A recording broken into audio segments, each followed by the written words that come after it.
Oh man, who here was raised religious? Come on, there's gotta be some. Oh yeah. Yeah, let's hear it. Me too. Nobody talked to us about sex. I got most of my sex talk from church, which was just don't do it until you're married, and the youth pastor reciting confusing Bible verses, damning masturbation, or as God prefers it, the spilling of one's seed. One of these verses I always remember is Genesis 38:7-10. This is where Judah has his oldest son killed by God because he was wicked. So Judah commands his younger son Onan to have sex with his dead brother's wife so she can have babies. Onan is not cool with this. So instead of busting inside of his dead brother's wife, he pulls out and spills on the floor. This angers God, but only because he spilled his seed. And he causes Onan to die. So, it seems that God's cool with adultery with your dead brother's wife as long as you don't pull out. Maybe we were quick to judge Hunter Biden. I mean, they're a religious family.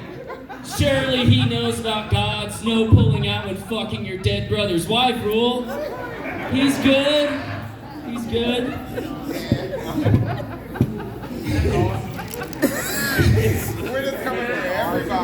Now, because of the fear my youth pastor and the Word of God put into my dick, I was pretty spill-free until right after I turned 16.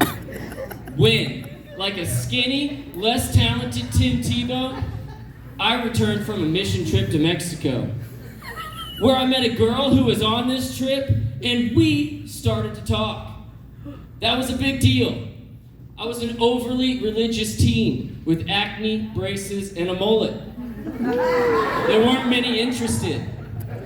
Not at all. But she said to me one night on the phone, "I've been praying, and God told me He doesn't want us to be together."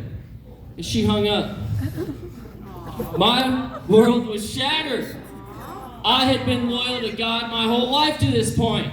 And the first chance he gets, he fucking cock-blocks me. So to get back at him, you know what I was doing? Spilling. Like Michael J. Fox eating soup on a roller coaster. Jesus wept.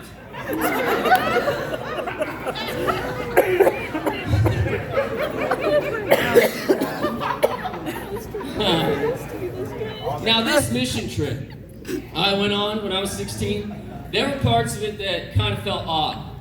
You know, like we did help dig a well and paint a youth building. But what I remember most is hanging a large sheet in the square of this small Mexican town and showing the Passion of the Christ every night for a week. I guess to make sure they got the message. Which after a week just seems to be that Mel Gibson does not like Jews. But I didn't have long to feel odd. No, because Tim Tebow did an interview with the New York Times about what he does on his mission trips.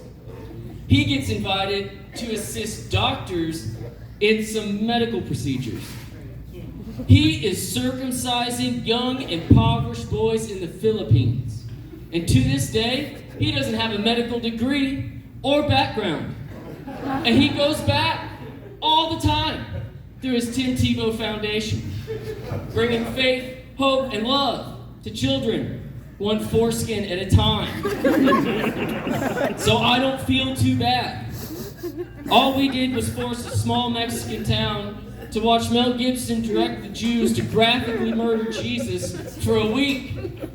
Tim Tebow is a serial circumciser with zero medical credentials. I mean, they said we made enemies fighting overseas, but we never sent... ISIS was bad, but we never sent Tim Tebow to crudely cut their dick skins off. That's a terrifying enemy.